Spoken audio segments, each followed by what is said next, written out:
Bueno, dando inicio al estudio del aparato nefrourinario, continuando con nuestras clases de la residencia de clínica médica, nos toca hablar sobre lesión renal aguda. Soy el doctor Gabriel Reyes, junto con la doctora Agustina Guida, que vamos a profundizar en este tema. El objetivo de esta presentación es que conozcamos principalmente cómo está a nivel mundial el diagnóstico, el seguimiento, el manejo, qué se está haciendo en el mundo para el estudio de la lesión renal aguda. Primero. Segundo, el reconocimiento y el diagnóstico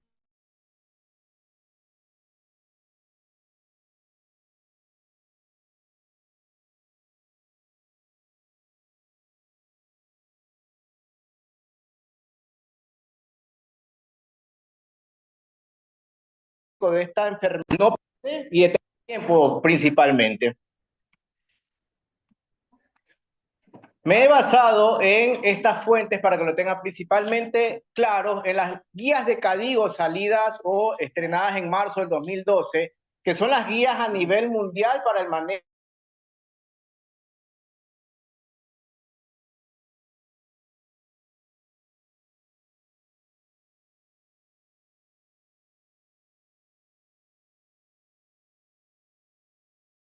de la enfermedad renal y el Insulin Like Growth Factor BP7 para la lesión renal aguda.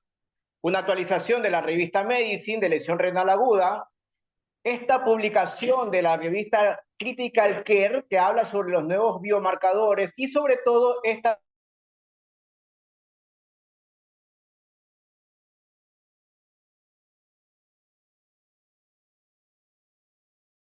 publicación en la lesión renal aguda. Se define como el descenso abrupto de la función renal y por lo tanto dificultad para eliminar los productos nitrogenados llevando a azotemia.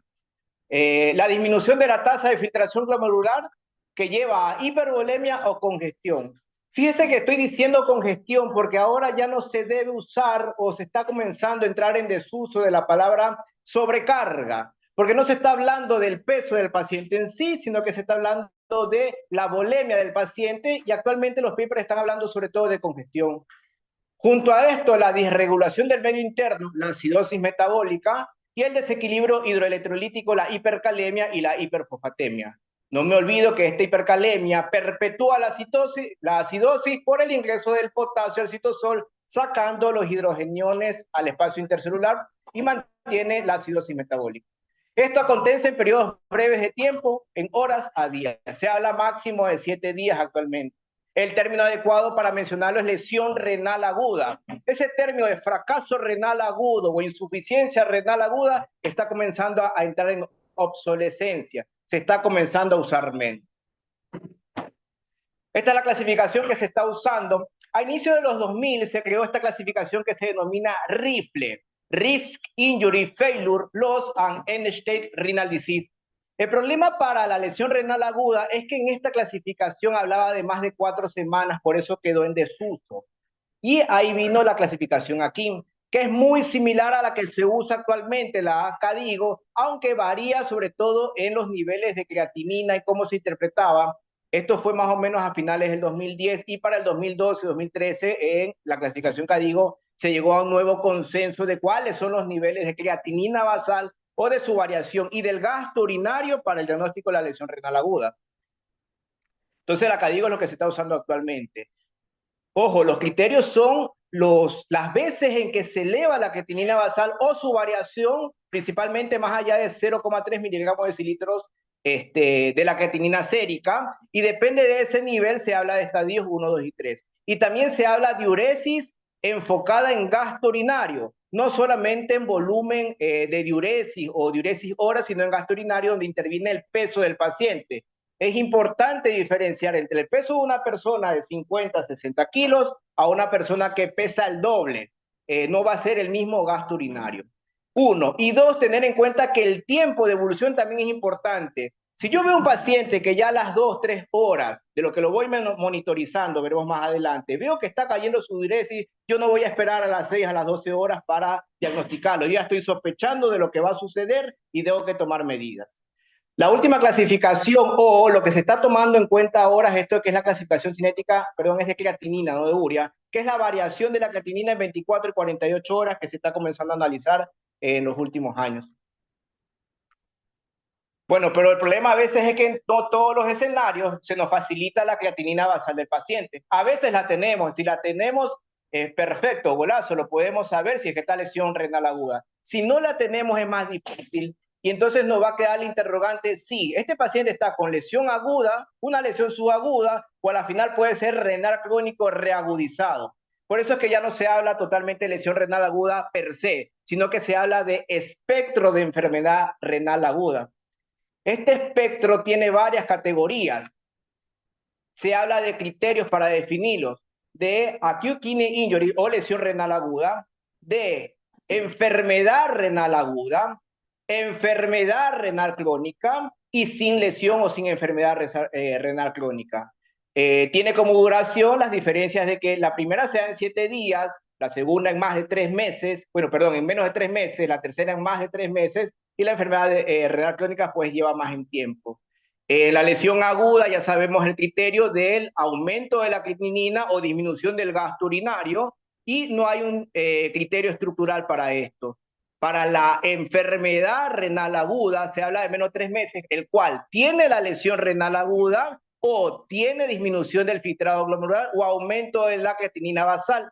Y se habla aquí sí de un biomarcador, o mejor dicho, marcador que puede ser albuminuria, hematuria, piuria. Y la enfermedad renal crónica, pues ya la sabemos con cada uno de los estadios que ya conocemos de esta enfermedad. Esta imagen que he sacado de Nature, que habla sobre, que es muy bonita, cómo le explica que la enfermedad renal aguda puede estar en contexto de, bueno, la lesión renal aguda puede estar en contexto de la enfermedad renal aguda, miren cómo la engloba, y estas dos pueden estar en contexto de la enfermedad renal crónica, ¿no? También se puede hablar actualmente de que la enfermedad renal crónica puede estar escondiendo o el paciente que no se le ve con lesión renal al comienzo puede estar escondiéndose una enfermedad renal crónica. Este espectro de enfermedades es lo que se está hablando actualmente. Un pequeño resumen epidemiológico, la incidencia varía entre países, hay subregistros, sobre todo en Asia y en África. Nosotros tenemos un registro en Latinoamérica similar, casi similar a Norteamérica, con algunas falencias, pero lo que varía principalmente es el origen, si es comunitario o si es intrahospitalario. El comunitario, lo que ya conocemos, ¿no? El paciente generalmente joven, causas prevenibles, por ejemplo, la potabilización de agua, o el uso de líquido, ¿no? Y el intrahospitalario en paciente añoso, 8.3% a nivel comunitario, 30% a nivel intrahospitalario, 50% de las mismas se dan una unidad cerrada. Múltiples factores de riesgo para generar esta enfermedad, por ejemplo, enfermedad renal crónica, la patología actual, etcétera. Este es otro dato importante que encontré, a lo que se denomina la reserva nefrológica funcional. Se habla de que alrededor de los 25 años nosotros tenemos 100% de la función glomerular y que con el tiempo esta va a ir decayendo, va a ir disminuyendo, ¿no? Si el paciente joven tiene una lesión renal aguda, aún va a tener, por así decirlo, reserva de nefronas para poder afrontar el resto de su vida. No es lo mismo con un paciente añoso que ya su función renal está un poco más deprimida y que al tener una lesión renal aguda lo puede llevar a perderla totalmente. Eso se menciona en reserva nefrológica funcional y hablaremos también del tamaño del daño funcional. Las consecuencias sistémicas de la lesión renal aguda ya conocemos, ¿no? La encefalopatía urémica, si es que se eleva a valores exorbitantes o muy elevados, el daño cardíaco con los síndromes cardiorrenal por la congestión que puede haber por el líquido excesivo en la circulación.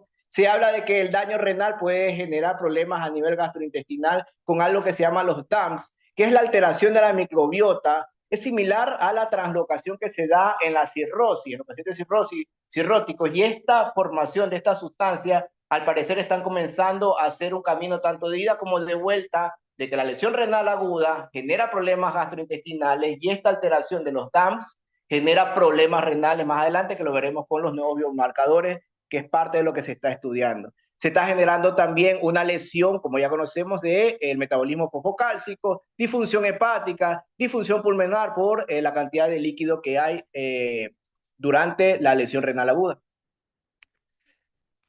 Mecanismos de lesión por fármacos y por otros. Tenemos que tener en cuenta la quimiotoxicidad directa, quimioterápicos o antimicrobianos, principalmente los platinos, el cisplatino a la cabeza, algunos antibióticos. Mecanismo inmune, AINES, beta-lactámicos, quinolonas, inhibidores del checkpoint, disminución de la tasa glomerular, IECAS, ARA, inhibidores del SGLT2. Es por eso que durante la hospitalización esto nos genera un interrogativo si mantenerlos o no, porque nos puede esconder disminución de la tasa de filtración y una lesión renal aguda. Cristalización tubular, metrotexata, ciclovir, foscarnet, disminución de la perfusión, hipovolemia, sepsis, competencia de creatinina, ya hemos conocido en algunos casos el uso del trimetoprim sulfametoxazol para cuando hay elevaciones de la creatinina, y en este de aquí podemos usar la cistatina C para poder discernir entre uno y otro. Más fácil de entenderlo sería así. Un defecto de la perfusión nos lleva a vasoconstricción de la arteriola eferente. Esto va a generar un mantenimiento provisional de la función glomerular, luego un deterioro reversible, luego un deterioro irreversible. O al contrario, puede ser que las nefrotoxinas lleven a hipoperfusión medular, necrosis tubular, luego obstrucción tubular y retrodifusión de orina, y luego hasta deterioro irreversible de la función glomerular. Ahora, la gravedad de la lesión también condiciona a ver qué tanto puede recuperar ese paciente. Cuando hay una lesión leve, muy leve, las nefronas alteradas, las lesiones alteradas, las nefronas alteradas pueden regenerar si se recuperan hasta cierto punto. Pero cuando la lesión es moderada o severa, comienzan a aparecer estos fibroblastos y se pierde. ¿Ven cómo están inicialmente las nefronas, los glomérulos? En la leve están casi indemnes, por así decirlo. En la moderada se comienzan a perder esas nefronas, y en una lesión severa se pierde la mayoría de las nefronas, se pierde función. Esto es importante también para saber que la gravedad de la lesión también perpetúa o condiciona la regeneración nefrológica. Las etiologías, lo que más hemos conocido es que siempre la lesión renal hay que colocarla que es prerrenal, renal o parenquimatosa, y la posrenal. La más fácil de destacar es primero la obstructiva, donde los urólogos tienen la participación más activa, por ejemplo, en la hipertrofia prostática benigna, en el uso de catéteres, valvas ureterales, ureteceles, cáncer de próstata, patología ginecológica que altera la salida de orina por la vía urinaria. En cambio, en la prerrenal es principalmente el descenso del volumen efectivo o bajo gasto cardíaco. No olvidarse que entre el 20 y el 22% de la fracción de eyección del gasto cardíaco perfunden los riñones.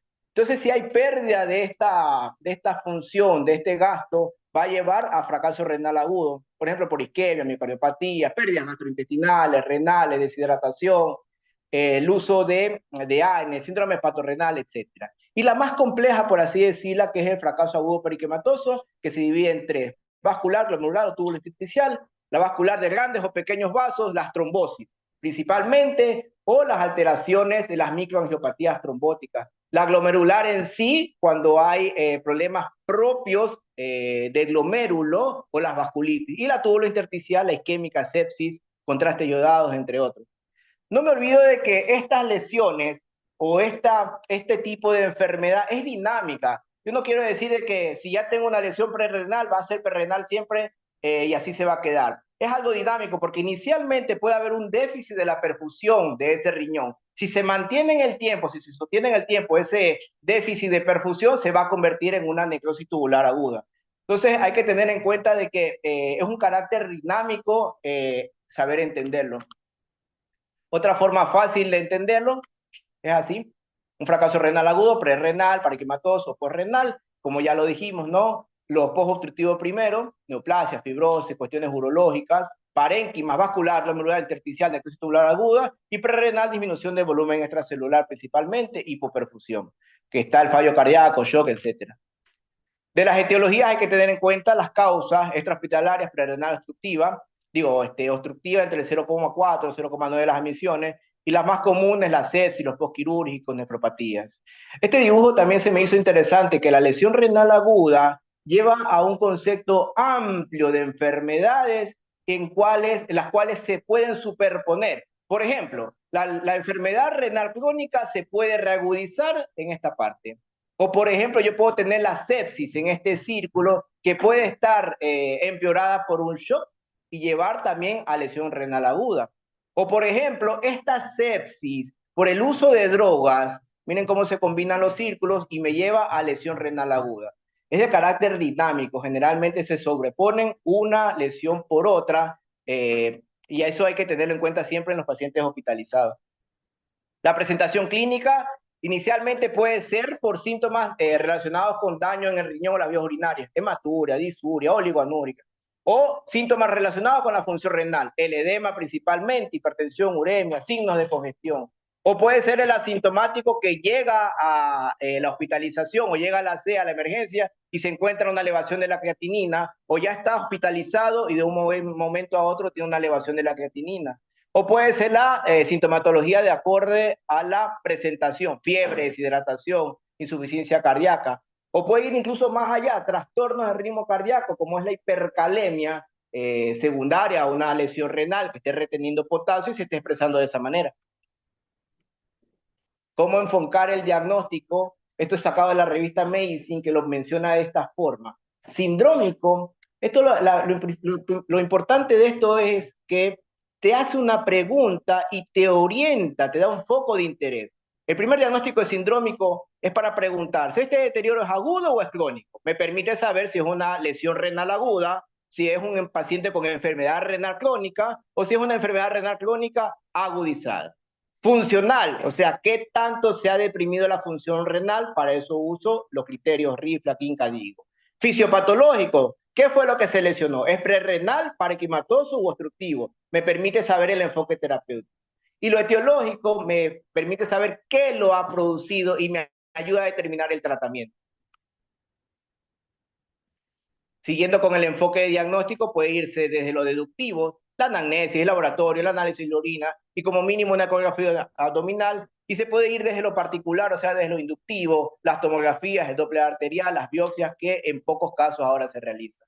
Esta es una tabla donde se indica lo que se realiza, la anamnesis, ya sabemos, preguntar siempre cómo empezó la sintomatología, uso de fármacos, otras enfermedades, entre otras. La exploración física, ver los edemas, ingurgitación yugular. No se olviden de que la exploración del paciente con congestión empieza con reflujo hepatoyugular, con la ingurgitación yugular, la presencia de edema. Los estertores tienen poco valor predictivo positivo. Entonces hay que manejarlo bien, hay que explorarlo bien al paciente. Y las pruebas complementarias, pues, que es lo que se pide en laboratorio. Generalmente la analítica de sangre, lo básico, la analítica de orina, ocasionalmente se empieza a pedir anticuerpos. La ecografía abdominal es importante porque esto nos va a permitir saber si esos riñones ya tienen enfermedad renal crónica, o sea, están disminuidos de tamaño, y se puede avanzar más allá con las tomografías, las biopsias, etc. El enfoque diagnóstico usando solamente el examen de orina. Si hay hematuria y si son dismórficos, uno ya puede sospechar de una glomerulonefritis por IgA, asociada a vasculitis, por lupus. Si hay albuminuria, uno comienza a pensar en glomerulopatía, por diabetes, amiloidosis. Si hay cilindros o cilindros epiteliales o granulares, uno puede estar pensando en una acidosis tubular. Si hay piuria en una infección, si hay anormalidad de la función renal y sedimento que no tiene cilindros, que no tiene células, uno comienza a pensar, bueno, puede ser perrenal, puede ser hipercalcemia, eh, cadenas livianas, síndrome de lisis tumoral, entre otros. Enfoque diagnóstico, esta tabla proporcionada por la doctora Guida, que indica cómo se tiene que interpretar de la forma más sencilla, porque esto de aquí solamente se necesita usar la creatinina plasmática o los valores plasmáticos, mejor dicho, de estos, sodio plasmático, creatinina plasmática, urea plasmática, más los valores urinarios.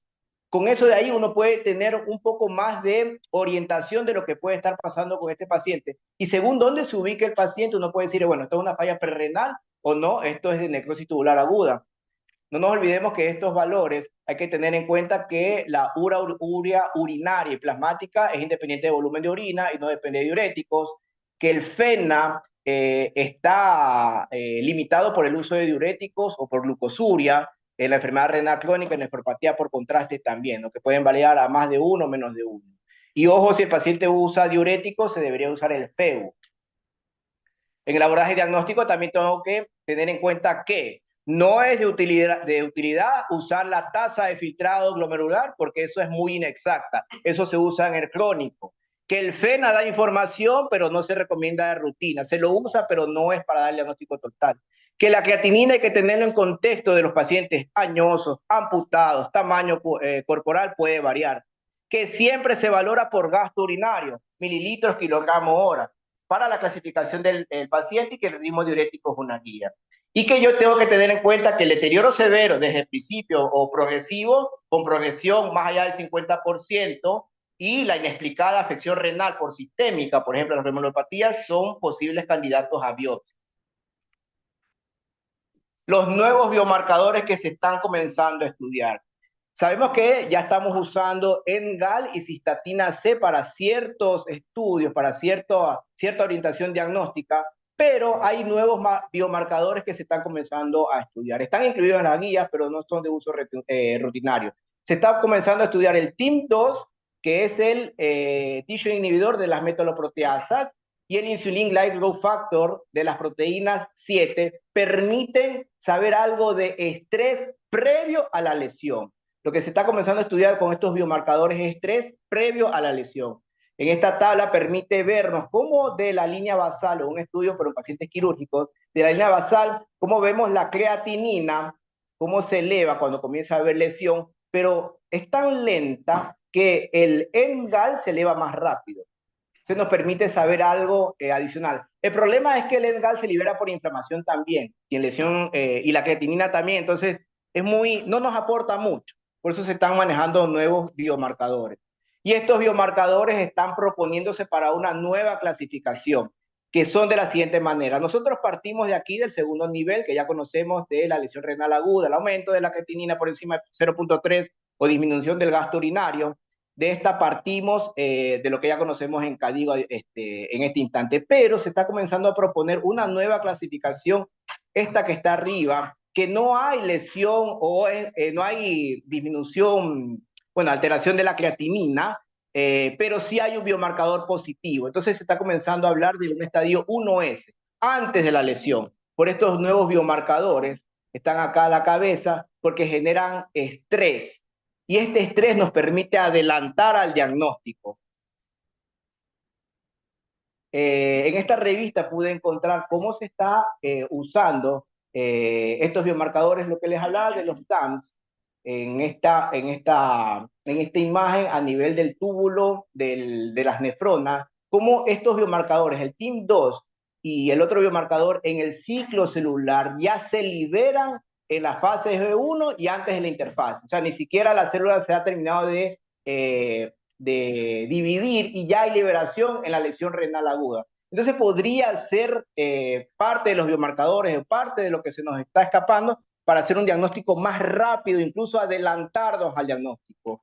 Y incluso en esta tabla, como vemos el NGAL a este nivel y cómo supera el uso del TIM2 y del IGFBP7 más cercano hacia el objetivo que queremos, ¿no?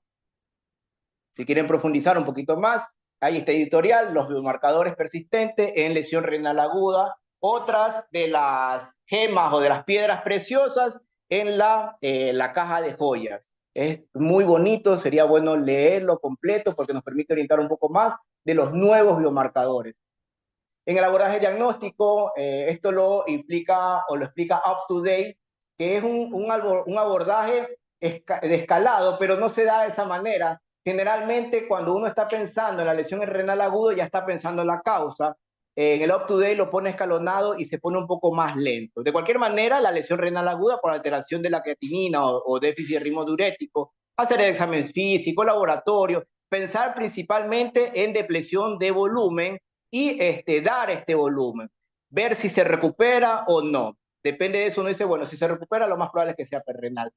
No se recuperó, bueno, puede ser una necrosis tubular aguda. Generar nuevos laboratorios y puede ser una causa obstructiva. Nosotros ya de inicio ya estamos buscando una causa obstructiva. Entonces, por eso este algoritmo escalonado generalmente no colabora mucho, tiene que ser al mismo tiempo, pero es lo que nos propone el UpToDate como para hacer un diagrama de diagnóstico. Esta también lo veo más acertado en el fracaso renal agudo por depresión de volumen, mejora con medida específica, ácido prerrenal.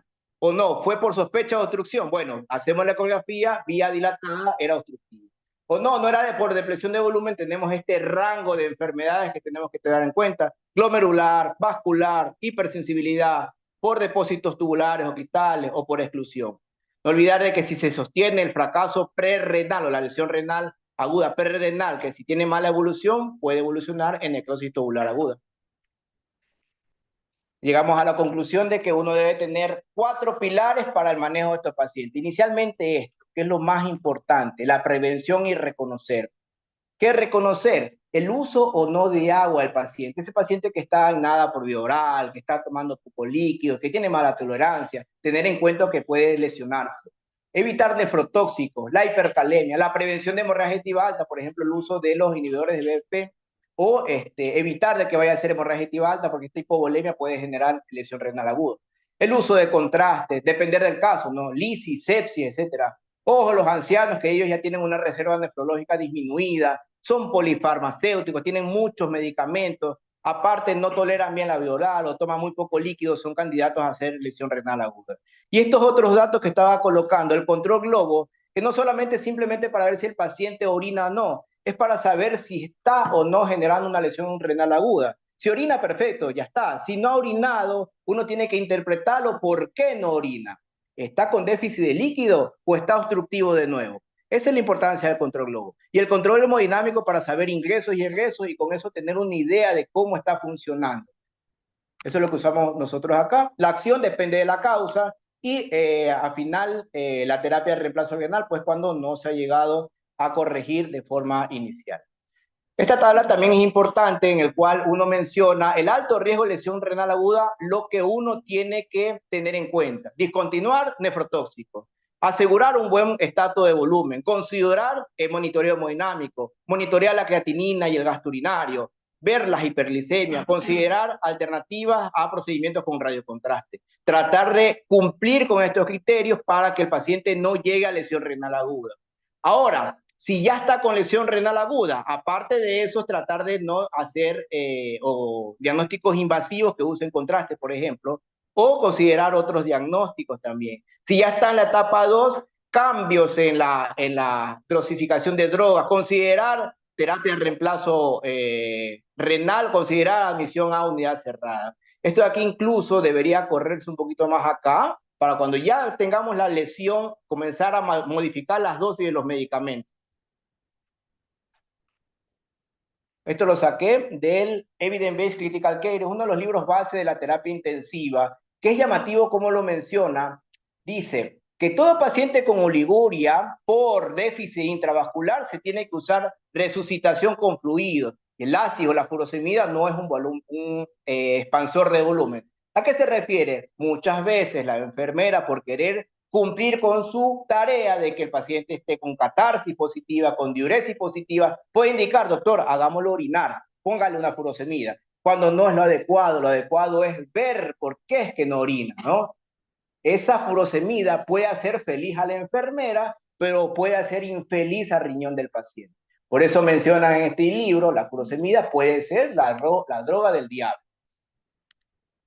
En el manejo de esta oliguria, uno tiene que tratar de mantenerse en la euvolemia, tratar de estar en el centro con las intervenciones terapéuticas, ni irme muy poco, ni irme demasiado.